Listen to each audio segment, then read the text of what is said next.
You see, he got his revelation from the spirit world. Do we even need to go further? The only thing I can agree with Mr. Steiner is that he said that our body is able to heal itself.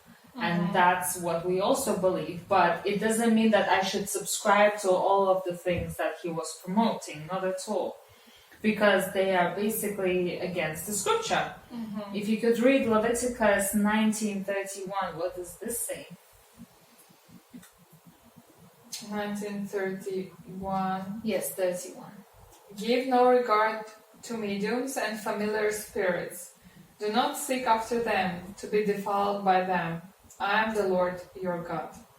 Exactly. Do not seek after familiar spirits. So they are getting their information from the spirit world. He was getting it just like our next guy, which is Edward Bach and Paracelsus. They're both were getting directions from the spirit world. So Edward Bach moves us further to flower therapy.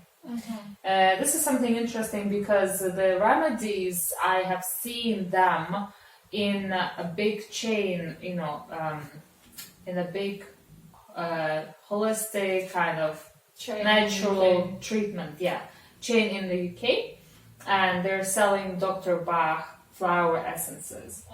So flower essences, again, not scientific. He believed that they collected the water from the dew on the flowers, believing that it contains the energy from the sun and all that stuff. And he developed, he was homeopathic physician, a psychic, a believer in subtle energies. Wow, a psychic, so he was talking...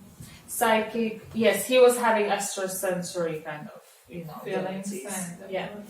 38 different flower essences he has developed, and they're still available after more than 80 years. So flower essences are directed mainly at treatment of emotional imbalances and personality dysfunctions. He felt that illness was a reflection of disharmony between the physical personality and the higher self or soul. So just like with homeopathy, it's the same basis. They sell also tinctures for kids and even animals. Also for flower essences. Oh, right. Yeah, so I don't know how it works for animals, but the video I watched, it was explaining that kind of the dog and the children trust parents or the owners, so that's why they just take it. But somehow, for some, I guess it works, I don't know, but they say they have to take different dosage for it every time. So yeah, but again, there's no, as I said, there's no biochemical background on how it works at all. Yeah, but I think what I've mentioned, is the way how they're prepared is flower essences prepared by placing the petals in water and in the sunlight. Specific homeopathic and flower essences, that's an interesting fact.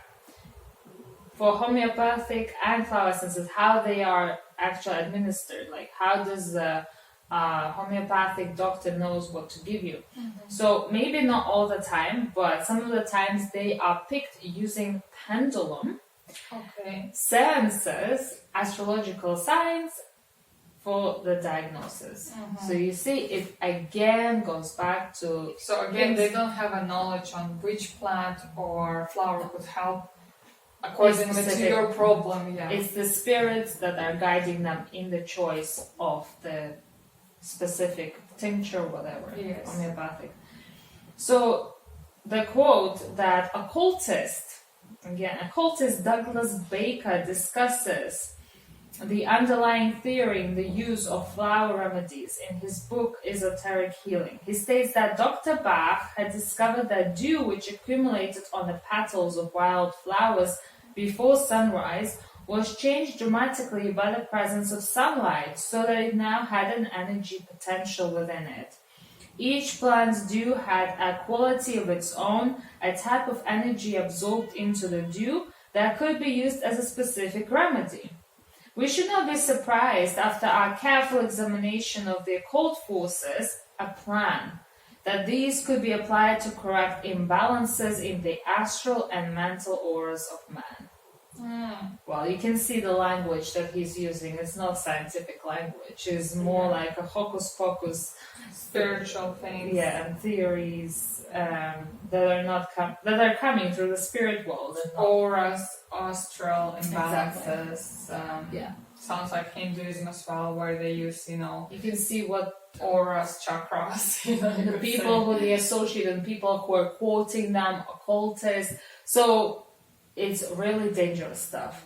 It's like it's presented in such a nice packaging. Flower essences, what a beautiful thing, how can it be wrong? Flowers. Yes, flowers and herbal stuff and all that stuff. We should always research the people and theories behind it. Everything is so scientifically proven? Like, is it scientifically proven because of biochemical properties? There is a substance that is helping with this. Mint is calming or whatever, But if it's going beyond that understanding, this is very dangerous. So moving then now to essential oils, because this is very similar to flower essences is like homeopathy, and essential oils is like herbal or phytotherapy. So we have the comparison between the two because one is more like about spiritual side of it, and essential oils like is an oil extract. What can be wrong with it? I love essential oils myself. Exactly. So you're interested to know if there is any danger in it. So again, like I said, with phytotherapy, the danger is when you are applying these spiritistic philosophies behind it, when you are using it not because of its biochemical properties, like or because it smells good. Or because it smells good, right? But because you believe that they accumulated within themselves a very strong, forces, like we were talking about before.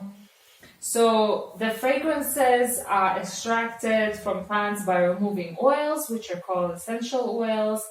The danger lies when we use it because of some vibration or high frequency due to its spirit connection.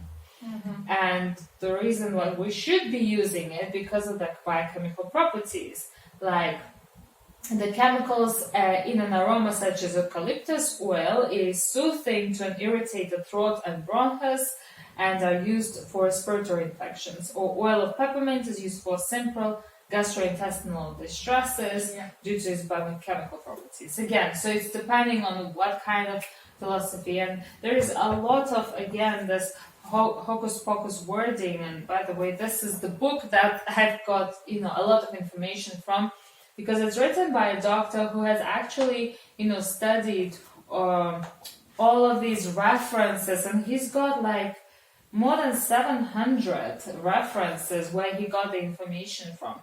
So I will just read a quote, and you will see, by yourself.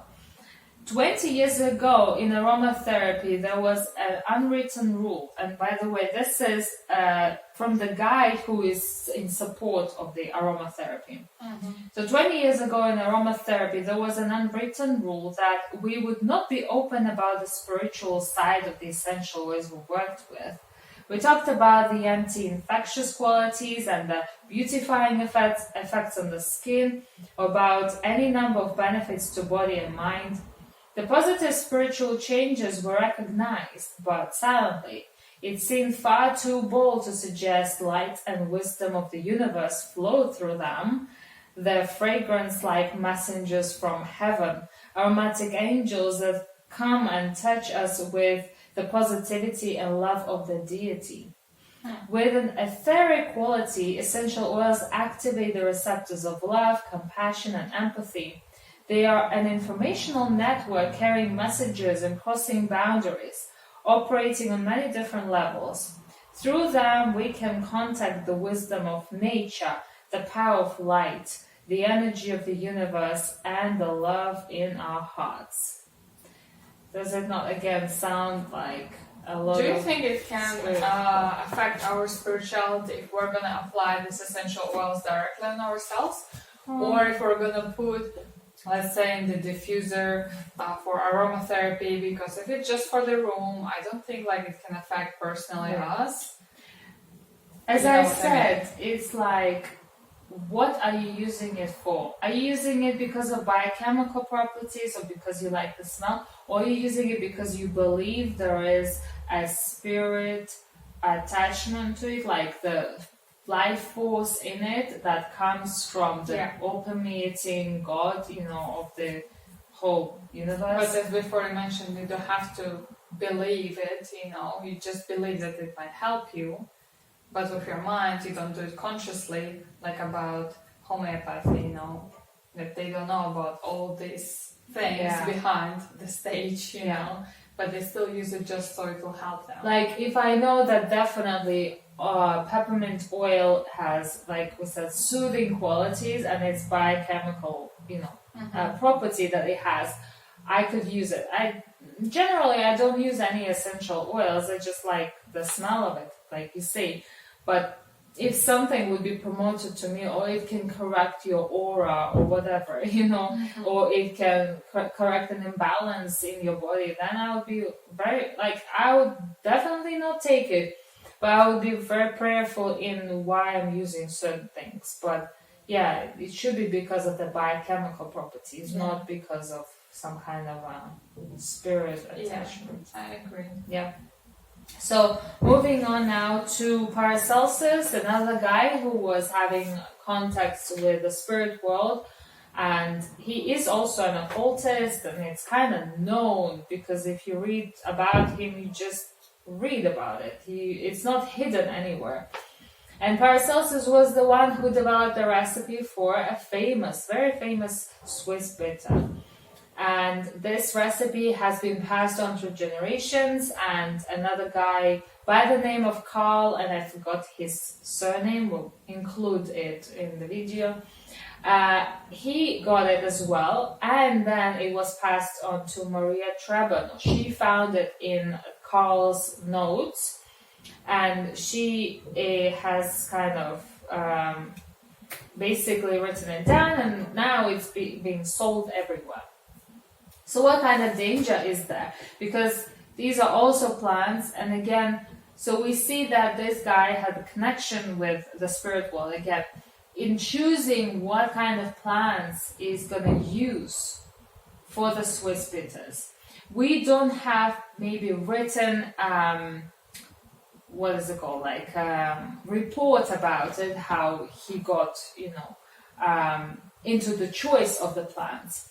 But I've heard there was somebody who was saying it, I cannot provide a reference for it, that even Maria Trebon was guided by Maria Magdalene? No, a mother of Jesus, yes, into choosing of the plants for the Swiss bitters. I'm not sure why she needed to be guided. If she had the recipe, maybe there is something else. Where is this information coming from? Again, I cannot provide the reference because it was another ex-healer that was saying that this is how she got information. But we don't even need to go there. Yeah. We can just stick with Paracelsus because, as we said, if you want to know whether it's safe or not to use, you have to just go to what these people believed. And he clearly did not believe in the same God that we believe. And he also was having these revelations from the spirit world. And a few cases need to be mentioned that people were, some Christians were stopped from drinking Swiss bitters just before they did it, clearly by the voice of the Holy Spirit telling them to throw it away. It's an abomination, without any knowledge as to why. And then later on discovering that it goes back to this occultist and stuff like that. I'm not saying, it's obviously not scientific facts that I'm presenting, but homeopathy can't either present scientific facts. Yeah. But I'm presenting it for Christian world so that they would abstain from these things. And we even have our personal experience, like yours, to say that it's dangerous thing to use. And you can share with us your story. I'm having a friend who is working as a herbalist. I don't know if he's gonna watch this video. But it was very interesting because I've got sore throat, and then it turned into tonsillitis, and I needed to heal it immediately.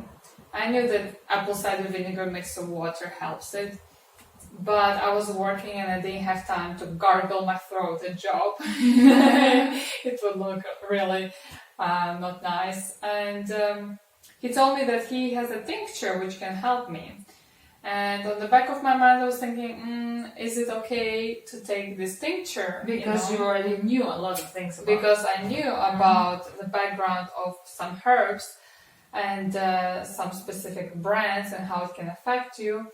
So I've said yes, but I wanted to know the list, and he wrote down all the list of all kind of herbs and plants and flowers, which is going to be mixed all in a cough syrup, and a bit of alcohol to preserve obviously the goodness of the herbs, and it looked all familiar to me. So you were trying to get him the list so that it's not homeopathy. Yes. Because we knew at that point that homeopathy is bad, but we also knew that Swiss Bitter is also bad. Yeah. So he made a list, and it looked for me absolutely fine, because all these plants and herbs, I know that they have certain properties for throat or to help you to fight diseases. So I saw nothing wrong with that.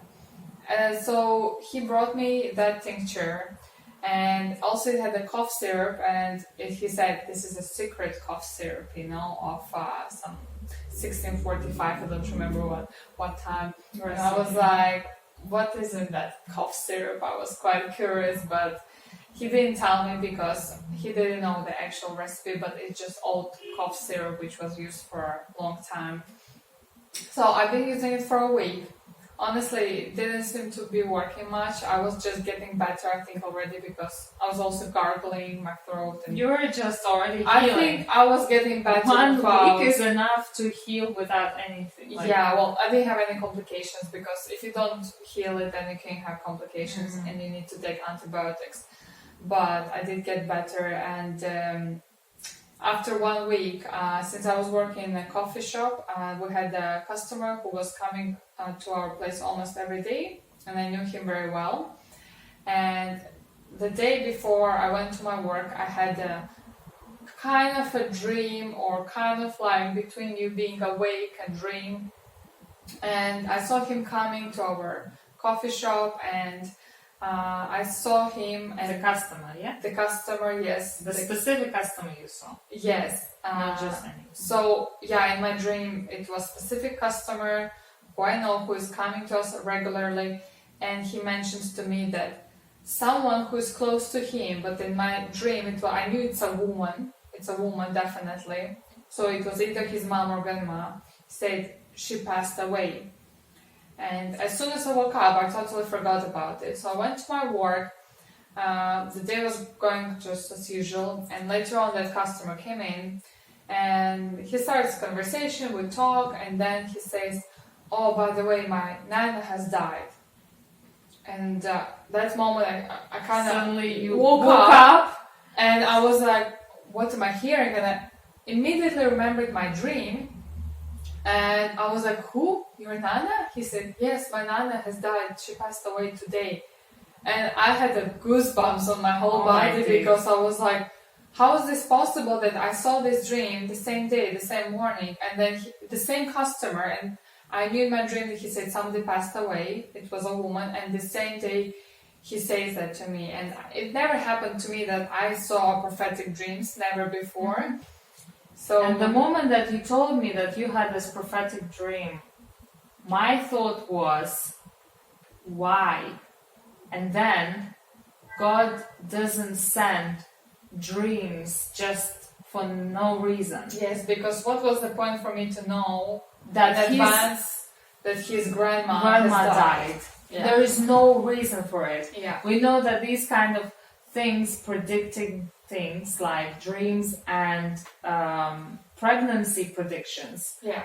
They're not godly. We will have But this to is discuss another topic. it in another completely topic. different. Yes. But then I was like, Lord, what did you do wrong? Like, what's going on? And then it came to my mind, I don't know when, I was questioning what was in that cough syrup. It just came to my mind, what if it's a Swiss bitter? Yeah. It's just like this. And then you have asked, yes? An herbalist. Yeah. And he said that it is Swiss Bitter's cough syrup. And Wow. Yes. So it took me a long time to get to that answer, but yeah, because I didn't see from any other source I could have that dream. And obviously people who were not Christians, they would just say, oh, you just are very sensitive. You're sensitive, you have a gift, and I said, no, I don't, it's definitely not Yes, godly. it's like with that girl who was able to hear what parents were talking about through walls and through floors, yes? Yeah, I just knew it's not godly, and I don't want to have that kind of gift to see the bad events which are going to happen. So I obviously renounced it, I asked forgiveness, and since then everything was fine. But you really have to be very careful, because even when you think it's still fine, there might be some things which can be like underlying. Like I thought, well, everything looks innocent, and cough syrup, I was like, just probably classical cough syrup, nothing else. But no, there was something else behind it, and since then I was like, I'm not getting into that ever again. I don't want our viewers to think that, oh, how can we, protect ourselves, because now everything is poison and everything's dangerous and blah, blah, blah.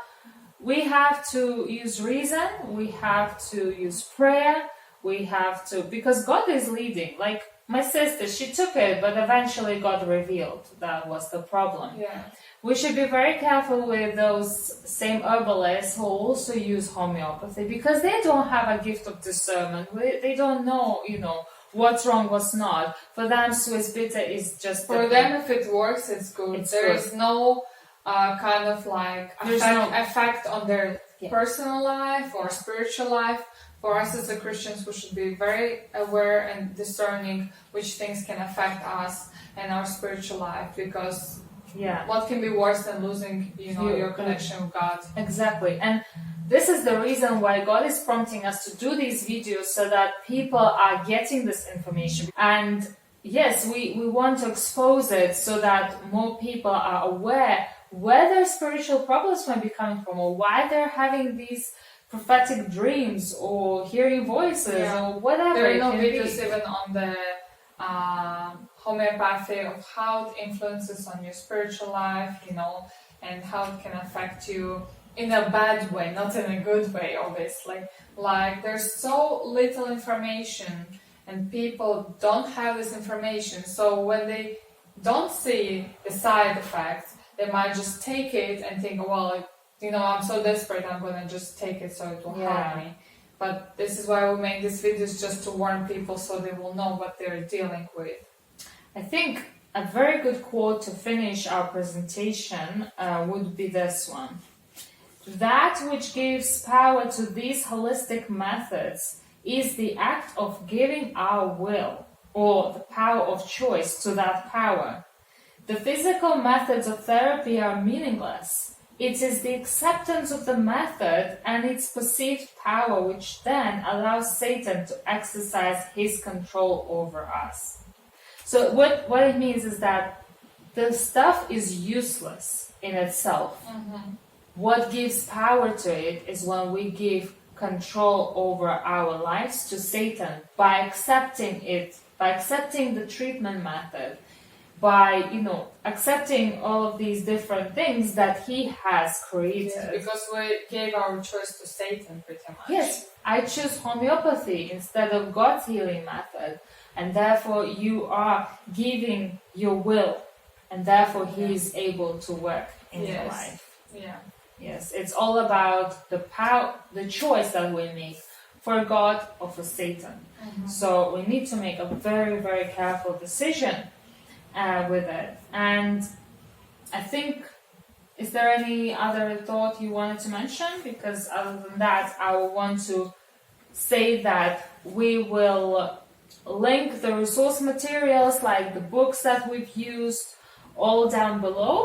And we will also list the companies that we will find who are involved in homeopathy, anthroposophy, and all of these kind of spiritual healing methods. For additional information.